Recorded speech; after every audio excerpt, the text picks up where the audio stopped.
T20 में अगर 2 over में 19 चाहिए हो ना और शहीन शाह अफरीदी का ओवर रहता हो तो फीलिंग तो ये आनी चाहिए कि यार शहीन मैच निकाल लेगा, मतलब अपना ओवर तो निकाल ही लेगा, वर्ल्ड क्लास बॉलर है। लेकिन अगर शहीन शाह अफरीदी अपने ओवर में 15 रन दे दें, मतलब 2 ओवर्स में 19 चाहिए और फिर वो 15 रन दे दें, 3 चौके खा लें, तो क्या वैल्यू रह जाती है वर्ल्ड क्लास बॉलर की? क्या हमें शहीन शाह अफरीदी को वर्ल्ड क्लास बॉलर कहना चाहिए? आप मैथ्यू वेड से ले लें अभी तक, प्लीज मेरी रिक्वेस्ट है आपसे, आपने मुझे कोई एक मैच याद करवाना है जो शाहीन ने डिफेंड करके जितवाया हो पाकिस्तान से। मुझे ऐसा कोई मैच याद नहीं आता। मैं अक्सर जब इस टॉपिक पे बात करता हूं तो मैं कहता हूं कि यार मुझे कोई मैच नहीं मिलता जहां शहीन ने कम बैक करके आखिर में जितवाया हो। अरसा गुजर गया, शहीन को आखिर वाले ओवर्स में मार पड़ी जा रही है, कुट पड़ती जा रही है और उसके पास कोई उसका हल नहीं होता। यानी अगर मैं एक न्यूट्रल आई से देखूं तो मुझे हमेशा यही नजर आता है कि एक दफा जब शहीन को मार पड़ना शुरू होती है तो उसको मार पड़ी जाती है। मैंने अक्सर शहीन शाह अफरीदी को जब वो ओवर द विकेट बॉल करा रहे हैं, ओवर द विकेट से मतलब है कि जिस एंड से वो बॉल कराते हैं उसी एंड से, मैंने अक्सर उनको जब कुट पड़ती है शुरू में ही तो राउंड द विकेट आते भी देखा है। राउंड द विकेट मतलब है कि उल्टी साइड से आना, दूसरी साइड से आना।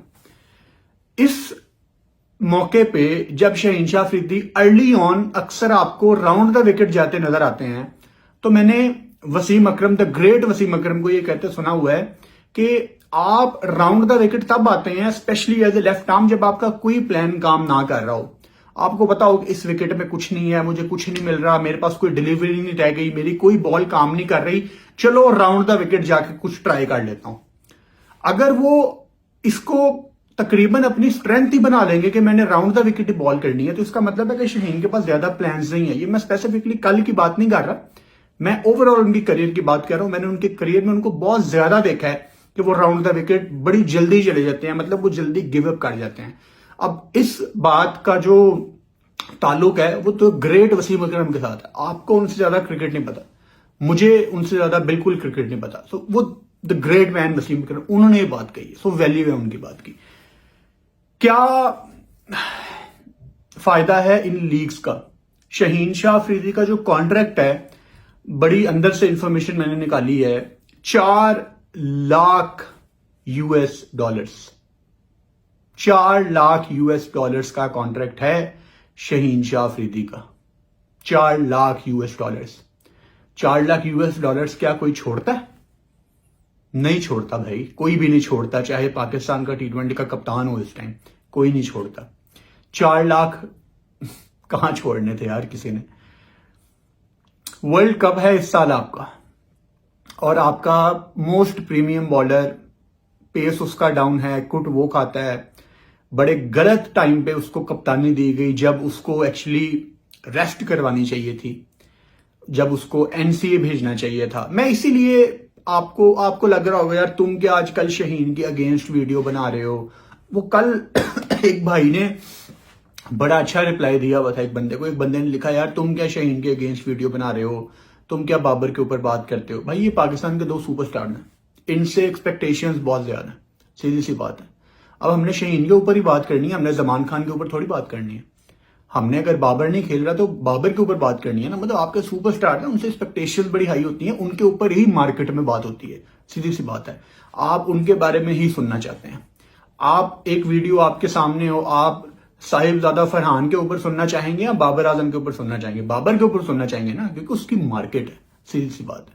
सो आप जो बड़े सुपरस्टार होते हैं उनको ज्यादा कवर करते हैं। खैर, शहीन शाह अफरीदी रेस्ट बनती है, अभी भी टाइम है। आपको लगेगा यार तुम क्या उसके अगेंस्ट बोल रहे हो, इसे अगेंस्ट बोलना नहीं कहते, इसे वक्त से पहले आपको मेंटली रेडी करना कहते हैं। मैं आपको बाबर रिजवान की ओपनिंग जोड़ी के बारे में मतलब कोई पिछले 2-2.5 साल से कह रहा हूं कि ये कोई इसका फायदा नहीं है, ये एक तरह के खेलते हैं, ये स्लो खेलते हैं। शायद जब मैं कहता था ना तो शायद पाकिस्तान में कोई 100-200 बंदा था जो ये कहता था, और बाकी 20 करोड़ हमें गालियां निकालते थे।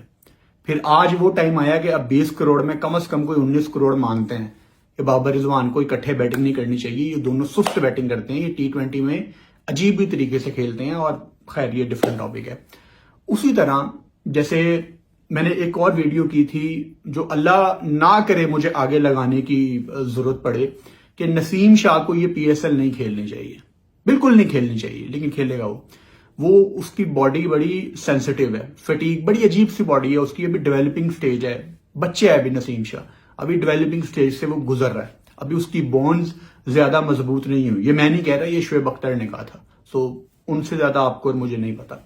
सो वर्ल्ड कप का साल है, PSL के ठीक है 1-2 मैच खेल ले, लेकिन फ्रेंचाइजेस कहां जाने देती हैं। हमने LPL भी खेलनी है, हमने PSL भी खेलनी है, खेल लो भाई, फिर खेलो। मैंने वीडियो बनाई थी कि नहीं खेलना चाहिए नसीम शाह को PSL। अल्लाह ना करे मुझे वर्ल्ड कप के दौरान ये वीडियो दोबारा लगानी पड़े कि देखे मैंने आपको कहा था। सो ये वो टेक्टिकल डिसीजन होते हैं जो आपको टाइम से पहले लेने होते हैं as a cricket nation, as a cricket board. बहुत ही नाजुक सूरत हाल है इस क्रिकेट बोर्ड की, इस क्रिकेट टीम की। कोई एक चीज जैसे मैं कहता हूं कि ठीक नहीं है, बिल्कुल ठीक नहीं है।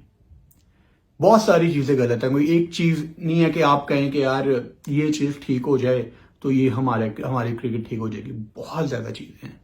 नंबर 1, अगर मेरे से आप पूछें यार आप रोला पाई जा रहे हैं तो कोई सोल्यूशन तो दस, मैं आपको सोल्यूशन बताता हूं। नंबर 1 ये, आपका जो भी चेयरमैन आए कुछ करके प्लीज पैटर्न इन चीफ को अलहदा कर दें। मैं हमेशा बताता हूं पैटर्न इन चीफ का मतलब है कि पाकिस्तान में जिसकी गवर्नमेंट हो वो अपना PCB चेयरमैन लगाता है। ये चीज खत्म होनी होगी, क्योंकि यहां गवर्नमेंट बहुत आए दिन आती जाती ये आ गया वो आ गया, उसका डायरेक्ट असर क्रिकेट बोर्ड पे होता है। आपकी क्रिकेट चल रही होती है, एक चेयरमैन आता है वो पूरा डोमेस्टिक स्ट्रक्चर चेंज कर देता है, दूसरा आता है वो कप्तान ही चेंज कर देता है, तीसरा आता है वो चेयरमैन ही चेंज कर देता है। तो सस्टेनेबिलिटी नहीं है। एक चेयरमैन हो जिसको पता हो कि मैंने अपना टेन्योर पूरा करना है, नंबर 1। नंबर 2, इनको कोई गोरा कोच चाहिए। अब आपके माइंड में ये आए कि तुम गोरों से बड़े इंप्रेस हो, और नहीं भाई नहीं। आपका मसला ये है कि आप क्रिकेट को ना बहुत ज्यादा इमोशनल होके सोचते हैं। ऑस्ट्रेलिया क्यों आगे है? क्योंकि उनके लिए ये प्रोफेशनल स्पोर्ट है। प्रोफेशनल स्पोर्ट का मतलब पता क्या है कि ग्राउंड में जो हो गया ठीक है, बाहर जाके अपनी नॉर्मल लाइफ, इजी सीन, इस तरह आपको दिमागी तौर पे सुकून मिलता है, आप प्रेशर नहीं लेते। ऑस्ट्रेलिया क्यों जीतता है? Because they don't take any pressure outside the ground, कोई प्रेशर नहीं है उनके ऊपर। तो कोई गोरा कोच आना चाहिए जो अपनी जॉब को प्रोफेशनल ले और टीम के साथ जरा थोड़ी सख्ती करे। सख्ती वो हफीज वाली सख्ती नहीं कि उसने 10 बंदों में खड़ा होकर अब्दुल्ला को कह दिया कि भाई इधर आओ नवाब साहब, वो सख्ती नहीं। सख्ती ये कि कंधे पे हाथ रखे और प्लेयर को एक लेक्चर दे, अपना एक्सपीरियंस बताए, जो कोर्सेस करके आता है, जो मैनेजमेंट स्किल सीख के आता है। एम नहीं कि PTV स्पोर्ट्स पे गेम ऑन है में हम बैठ जाएं और बाद में हम डायरेक्टर पाकिस्तान क्रिकेट टीम बन जाएं, वो वाला नहीं। आपको एक गोरा कोच चाहिए जो इसमें प्रोफेशनल सेटअप लाए। पाकिस्तान की क्रिकेट प्रोफेशनल नहीं है, ये बस गली मोहल्ले की क्रिकेट की तरह खेलते हैं। जैसे आपके 2 सीनियर प्लेयर 5वां T20 नहीं खेलना चाह रहे थे न्यूजीलैंड का, क्योंकि उनको लंबी फ्लाइट लेनी थी बांग्लादेश की। ये तो हाल है आपकी गली मोहल्ले की क्रिकेट का। तो ये है ना, जिसका जो दिल करे वो करे। फिर आपके प्लेयर एक जमाने में उठ के कह देते थे कि सोचना भी ना, आज वही सोचना भी ना वाले कप्तान बन के बैठे हुए। तो ये गली मोहल्ले की क्रिकेट है, सीधी सी बात है। इनको चाहिए कोई प्रोफेशनल कोच, गोरा कोच, जो ठीक ठाक डंडा दे के रखे। तीसरा ये कि इस पे बहुत बड़ा कॉन्फ्लिक्ट है। मुझे पता है इस पे बहुत ज्यादा लोग डिफरेंट सोचते हैं, बट मैं आप सबकी ओपिनियन की बड़ी रिस्पेक्ट करता हूं। मुझे लगता है कि पाकिस्तान का तीनों फॉर्मेट का एक ही कप्तान होना चाहिए। हालांकि मैं अलग अलग टीम्स के अलग अलग फॉर्मेट के हक में हूं, लेकिन हम ना पाकिस्तान में रहते हैं। हमारे कल्चर में 3 फॉर्मेट के अलग कप्तान नहीं चल सकते, क्योंकि हम लोगों की जो रूट्स है ना, हम लोगों की जो जड़ें हैं, हम लोग तो नाराज हो जाते हैं कि इसने मुझे सलाम नहीं किया। हम लोग तो नाराज हो जाते हैं, अच्छा तू टेस्ट का कप्तान है ना, वनडे में सही, वनडे में तो तुझे मैं पास भी नहीं आने दूंगा। हम लोगों का ये माइंडसेट है, आपकी टीम का ये माइंडसेट है, जहां ग्रजेस रखे जाते हैं। इस सूरत हाल में आपको एक ही कप्तान सूट करता है, या आपको पसंद आए या ना पसंद आए, आपको एक कप्तान सूट करता है। अब आप कहेंगे तुम फिर उस प्लेयर को प्रमोट कर रहे हो। नहीं, मैं किसी प्लेयर का नाम लूंगा ही नहीं यहां पे। आप अपनी मर्जी से कप्तान बना दें, लेकिन एक को कप्तान बनाएं।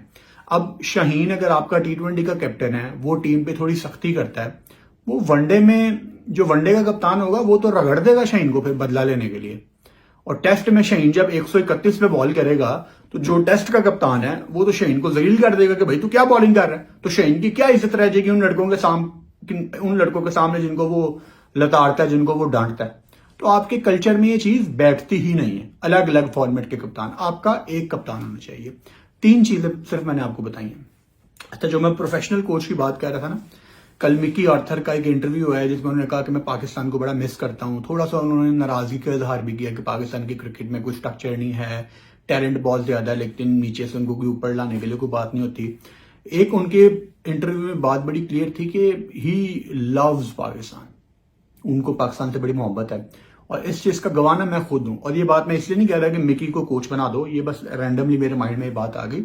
श्रीलंका में थे हम, लंका प्रीमियर लीग सीजन 1 में, उसमें मिकी आर्थर मेरे ख्याल कमेंट्री कर रहे थे या पता नहीं किसी टीम के कोच थे, आई कांट रिमेम्बर, लेकिन वो थे उसी होटल में थे जहां मैं ठहरा हुआ था। तो वहां पे मैं मिकी के पास गया, तब वो ऑब्वियसली वो पाकिस्तान टीम को छोड़ चुके थे क्योंकि 2020 की बात है, कोविड वाला साल 2020 था ना, 2020, हाँ 2020 था। तो उसको मैं मिला हूं तो उसने पहचान लिया। एक आधी दफा मैं उससे पहले भी मिला हुआ हूं, एक लंबा इंटरव्यू उनके साथ किया हुआ है क्रिक एंड जिफ के जमाने से। I was in crick and Geoff for 3 good years. So Mickey के साथ बैठे, उसने पहचान लिया तो वो पागल ही हो गया, house Pakistan, I miss Pakistan. अच्छा, उसको मेरे से ज्यादा पाकिस्तान के रास्ते पता थे। वो MM आलम रोड पे वो एक जैपनीज रेस्टोरेंट है, उसके सामने वो एक चाय खाना है, उसकी कॉफी बड़ी अच्छी है। मैं कहा अच्छा, चाय खाना की कॉफी अच्छी है, वाह। तो मतलब उसको मेरे से ज्यादा लाहौर का पता था, हालांकि मैं लाहौरी हूं, लेकिन उसको मेरे से ज्यादा लाहौर का पता था। इसका मतलब है कि वो कितना पाकिस्तान के बारे में वो सोचता है। And he was so desperate to make a come back into Pakistan team, कि किसी तरीके में पाकिस्तान में वापस आ जाऊं। और वो कहीं ना कहीं फुल टाइम पाकिस्तान टीम में आना भी चाहता था, लेकिन वो क्यों आता है डर्बीशायर का कॉन्ट्रैक्ट छोड़ के। अभी सब ने मिकी को जलील किया ना कि जी मिकी डबल गेम कर गया पाकिस्तान के साथ, उसने डर्बीशायर नहीं छोड़ी।